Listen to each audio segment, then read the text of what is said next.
Question number 5 देखिए क्या पूछा है इसने, find the number of terms in each of the AP. In APs में आपको मुझे टोटल नंबर ऑफ टर्म्स बतानी है कि इस एपी में, ये एक एपी है कि नहीं है पहले तो ये देख लो। एपी है? Yes sir, yes. बिल्कुल है। 6 नंबरों का गैप है ना, तो ये एपी तो है। पहली बात आपसे ये पूछा है कि इस एपी में टोटल कितने टर्म्स हैं, ये क्वेश्चन पूछा गया है।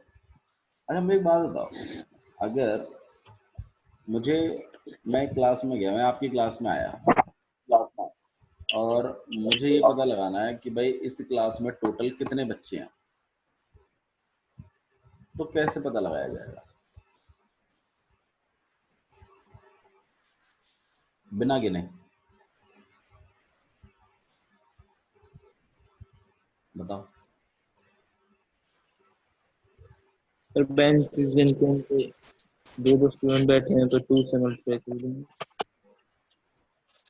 और मान लो उस दिन वो बच्चे नहीं आए तो, या फिर बेंच एक्स्ट्रा पड़ी है तो, जैसे कुछ स्कूलों में पड़ी रहती हैं। बच्चे से पूछ लेना सर, किसी से। रजिस्टर, हाँ क्या कह रहे हो? अटेंडेंस रजिस्टर देख लेना। Attendance register?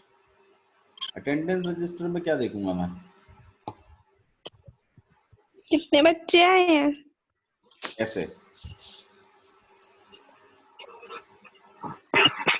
देखो सुनो, अगर आप अटेंडेंस रजिस्टर भी देखते हो, चलो अटेंडेंस रजिस्टर की बात करो, कैसे देखते हो अटेंडेंस रजिस्टर?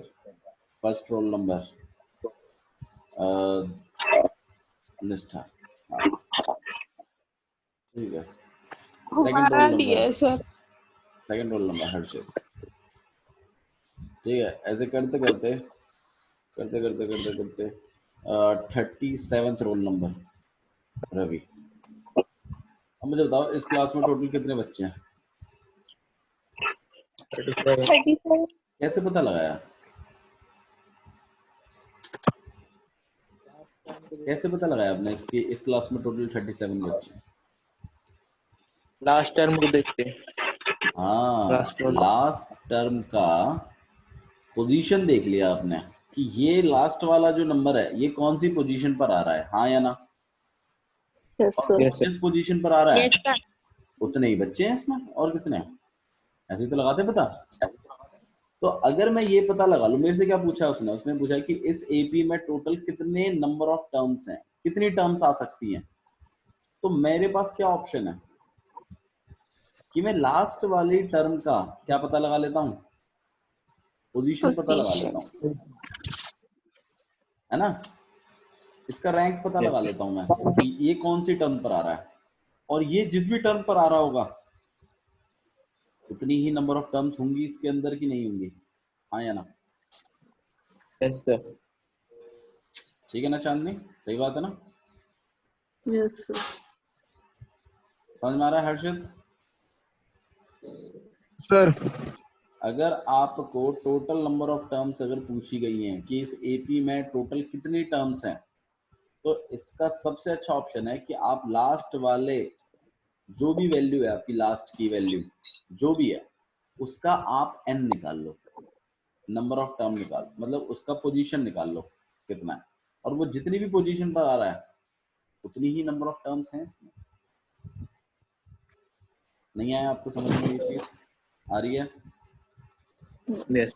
ठीक है, अच्छा जी। तो चलिए, अच्छा किसी की भी पोजीशन निकालने के लिए हमारे पास एक ही फॉर्मूला है, ए एन इक्वल टू में a प्लस में n-1 और d, हाँ या ना? ये फॉर्मूला लगाते हैं ना हम लोग। अच्छा जी, अब मुझे कोई बताएगा इसमें 205 क्या है? an है ये, सही है ना भाई? इसकी पोजीशनिंग, इसका n थोड़ी पता है हमें कितना है, कौन से नंबर पर है, तो हमने इसको an माना है और हम इसी का n निकालेंगे। अच्छा जी, a कितना है? 7। a1 मान लो इसको। a2 कितना है? 13। d कितना है? निकालना पड़ेगा। a2 माइनस a1 कितना आ जाएगा? 13 माइनस 7 दैट इज 6। देख लो d पॉजिटिव है, मतलब ap बढ़ती हुई है, तो देख लो बढ़ी रही है ना ap तो। Yes sir. अच्छा जी, अब फॉर्मूले में लगा देते हैं। A n equal to a plus में एन माइनस वन और डी, सही है। ए एन की Yes, जगह हम लोग sir. क्या लिख सकते हैं, 205। Yes. ए की जगह क्या लिखेंगे हम लोग, 7। 7 एन की जगह and एन ही रखेंगे, N. निकालना है भैया एन, और डी 6, 6. सही है ना, Yes, sir. क्लियर है। Yes. Yes, अच्छा sir. मुझे कोई ये बताएगा इस में एन क्या इंडिकेट कर रहा है, एन एन क्या है, Position. किसकी Position. पोजीशन। 205 की. हाँ ये 205 की पोजीशन है, ध्यान रखा करो कौन सी चीज क्या चीज रिप्रेजेंट कर रही है। अच्छा जी, तो चलिए करते हैं, यहाँ पे 205 आ जाएगा, यहाँ 7, इस n को हमने 6 को n से मल्टीप्लाई किया, 6 को 1 से मल्टीप्लाई किया, कितना हो जाएगा 6n माइनस 6, ठीक है। 7 माइनस 6 कितना हो जाएगा ये 1, 1 प्लस में 6n इक्वल टू 205। इस 1 को लाके इधर माइनस कर दिया, 205 माइनस 1 इक्वल टू में 6n, कितना आ जाएगा ये 204, और यहाँ पे 6n, n को अकेला कर दिया, 204 अपॉन में 6 काट पीट के कितना आ गया 6 3 जा 34. 18, और आपके पास 6 4 जा 24, तो n की वैल्यू कितनी हो गई 34। इसका मतलब क्या है, n इक्वल टू 34 का मतलब क्या होता है कि 205 34 पोजीशन पर है। अब इसी से ही हम अंदाजा लगा लेंगे, हेंस number of terms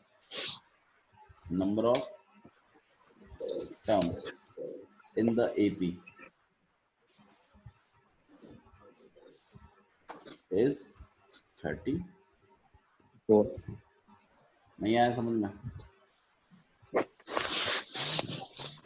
आ गया. hence the number of terms is नहीं आएगा, आ रहा है, hence the number of terms are 34, ठीक है, क्लियर है। तो दो बातें समझ में आई हमें। पहली बात, अगर हमें किसी एपी में टोटल नंबर ऑफ टर्म्स निकालनी है, अब इस बात को ध्यान रखिएगा आप, ये एक तरीके क्वेश्चन है, ये एक तरीके का क्वेश्चन है।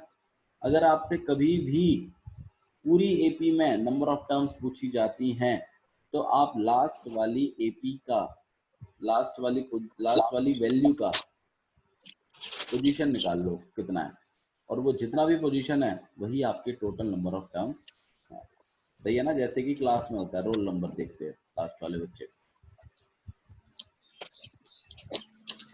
समझ में आया आपको ये क्वेश्चन। Yes, sir. हर्षित, हर्षित सर। समझ में आ रहा है, आ गया सर। ठीक है।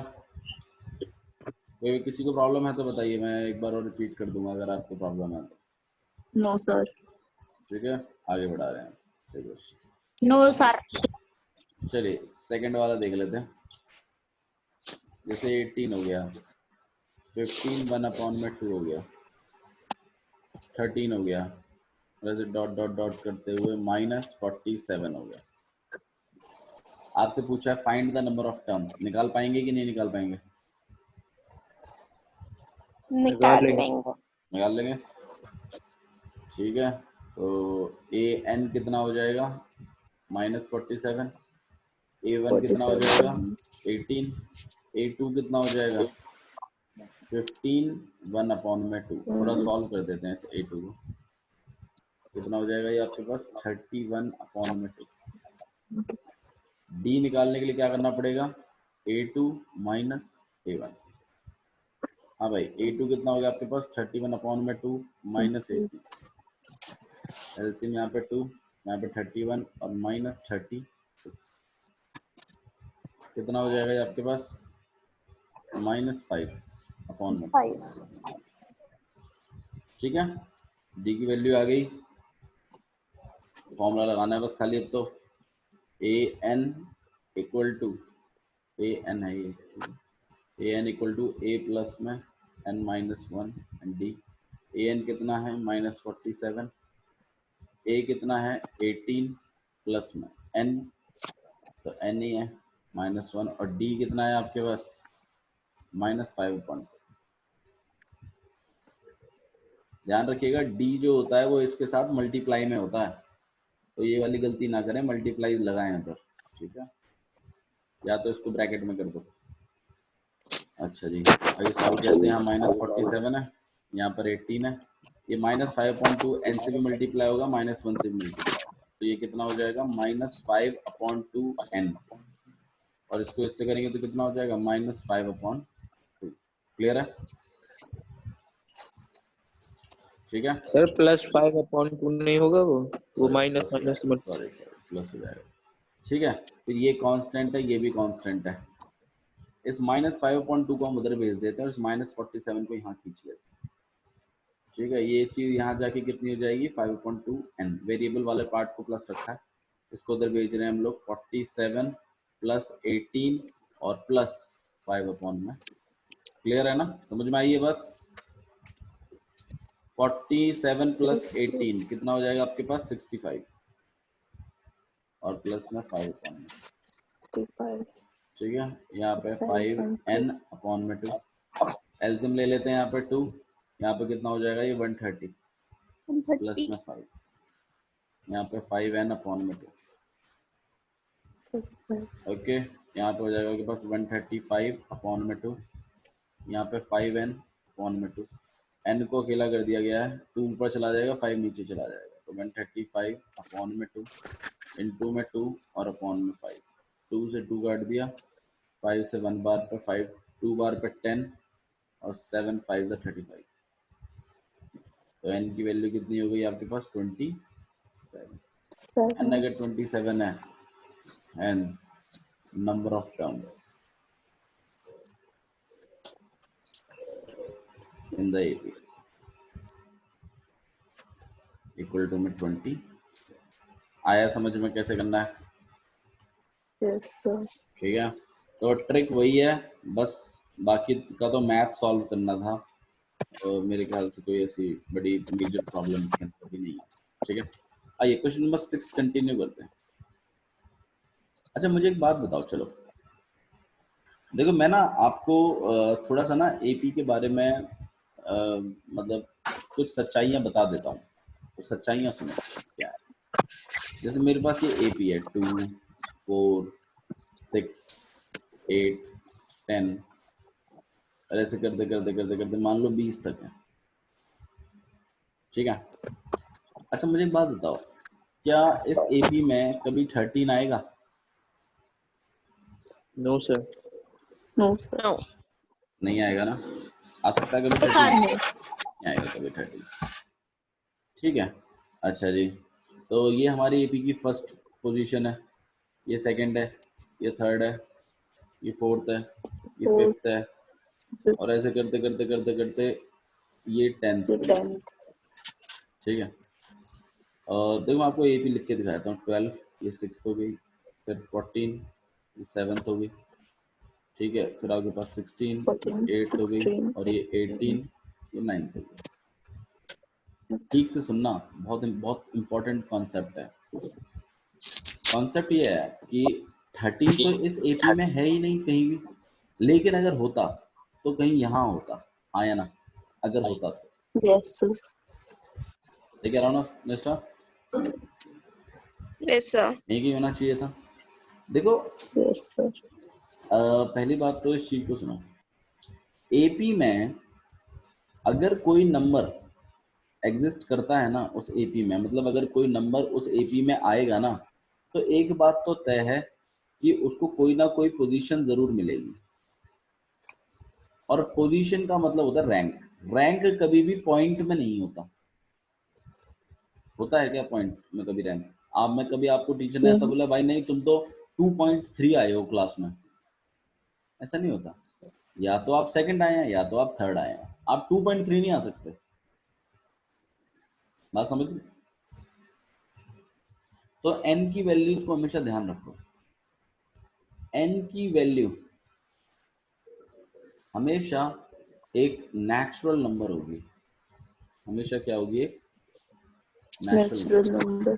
ये कभी भी नेचुरल नंबर क्या होते हैं, जैसे 1 2 3 4 5 6 ऐसे नंबर्स, काउंटिंग नंबर्स को ये नेचुरल नंबर्स कहते हैं। यहाँ याद रखिएगा, ऑलवेज हमेशा ध्यान रखिएगा, ए की वैल्यू नेगेटिव पॉजिटिव कुछ भी हो सकती है, डी की वैल्यू नेगेटिव पॉजिटिव फ्रैक्शन कुछ भी हो सकती है, लेकिन एन की वैल्यू हमेशा एक नेचुरल नंबर ही होगी। ये कभी भी फ्रैक्शन नहीं हो सकती, डेसिमल नहीं हो सकती और नेगेटिव नहीं हो सकती। ओके, आपको समझ में आ रही है ये छोटी सी बात? क्यों नहीं हो सकती? Yes, sir. क्योंकि एन इंडिकेट करता है रैंक को। किसको इंडिकेट करता है? रैंक को या पोजीशन को। और रैंक और पोजीशन कभी भी पॉइंट्स में नहीं होते, ना ही वो नेगेटिव होते हैं और ना ही वो फ्रैक्शन होते हैं। वो तो एक सिंपल नंबर होते हैं, बस नेचुरल नंबर होगा कोई। ठीक है, अच्छा जी। लेकिन अगर मैं an को 13 मानकर अगर इसका मैं पोजीशन निकालने की कोशिश करूं ना, तो चलो एक बार पोजीशन निकाल के देखते हैं। a की वैल्यू 2, a1 की, a2 की वैल्यू कितनी है 4, d कितना है a2 minus a1, that is 4 minus में 2 and that is nothing but 2। ठीक है, फिर an वाला फॉर्मूला लगाते थे ना किसी की भी पोजीशन निकालने के लिए, यही तो करते थे हम लोग। Yes, sir.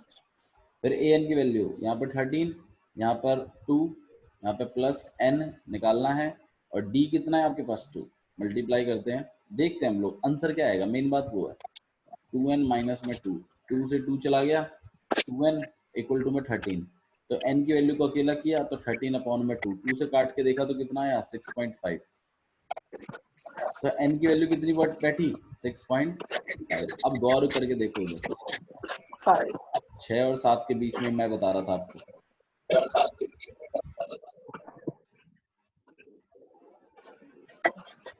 तो मुझे बता सकता है इससे क्या चीज आपके समझ में आई? मैंने ये क्वेश्चन कर, मैंने अभी आपको ये करके दिखाया, क्या समझ में आया आपको? क्या चीज समझ में आई? माइनस जो नेचुरल नंबर होते हैं ना। हाँ वो चीज तो ठीक है, लेकिन मैंने जब 13 की पोजीशन निकाली तो मेरे को 6.5 बता रहा है, इसका मतलब क्या है? Sir, friend. देखो इससे हमें दो बातें पता चली।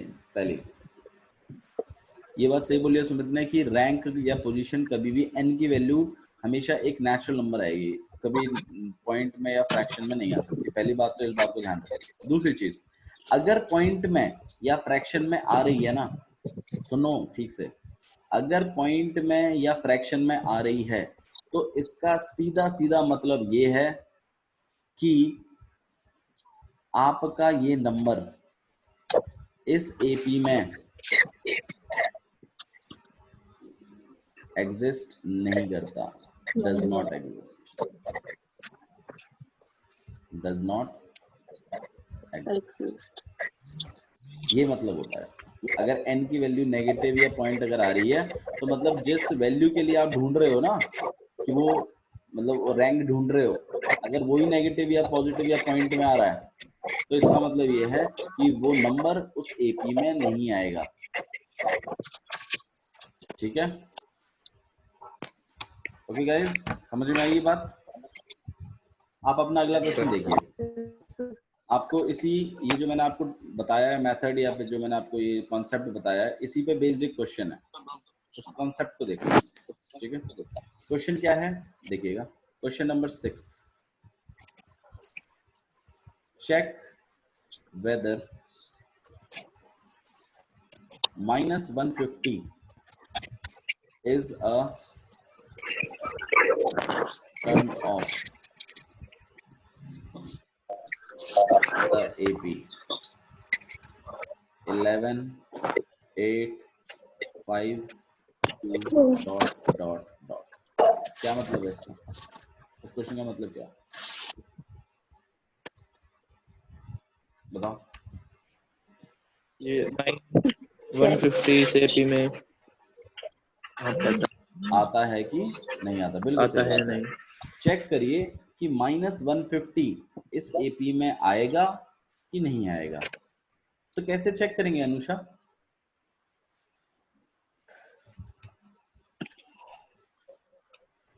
अनुषा क्या लगता है आपको कैसे चेक करना चाहिए?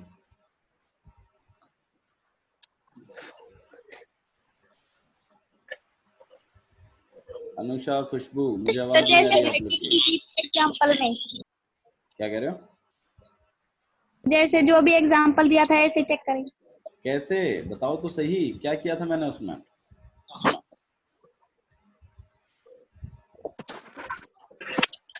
सर उसमें डी की वैल्यू निकाल लेंगे पहले।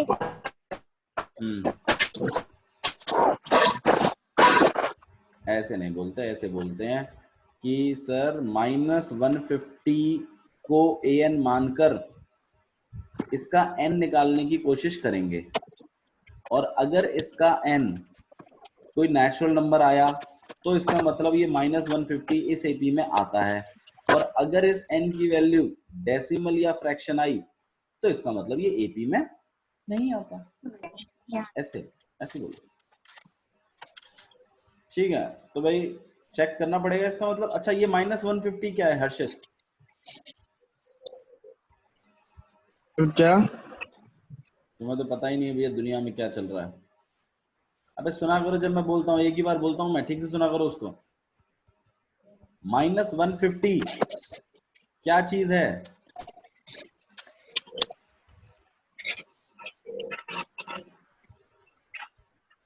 सर ये वैल्यू है उसकी, मतलब लास्ट वो। तो क्या बोलते हैं उसको?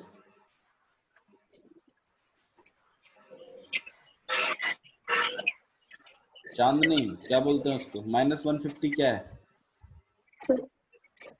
an an है ये वैल्यू है nth टर्म की, अभी पता नहीं है उसके बारे में, तो ये an है, इसे हम an कंसीडर करेंगे। अगर आपको ये नहीं पता चल पाया ना कि ये सब क्या चीज है, तो आपसे क्वेश्चन नहीं होगा। मैं आपको एक बात बता देता हूँ पहले ही। A1 11 है, A2 कितना है? 8 है, D निकालना है हमें। D निकल जाएगा, अपने आप करके दिखाना है इसको मुझे, ठीक है? क्लियर है? समझ में आया क्या करना है आपको? ठीक है गाइस, ठीक है, तो इस क्वेश्चन को एज अ होमवर्क कंसीडर करिए और मुझे सबमिट करिए, ठीक है? That's all for today. Okay.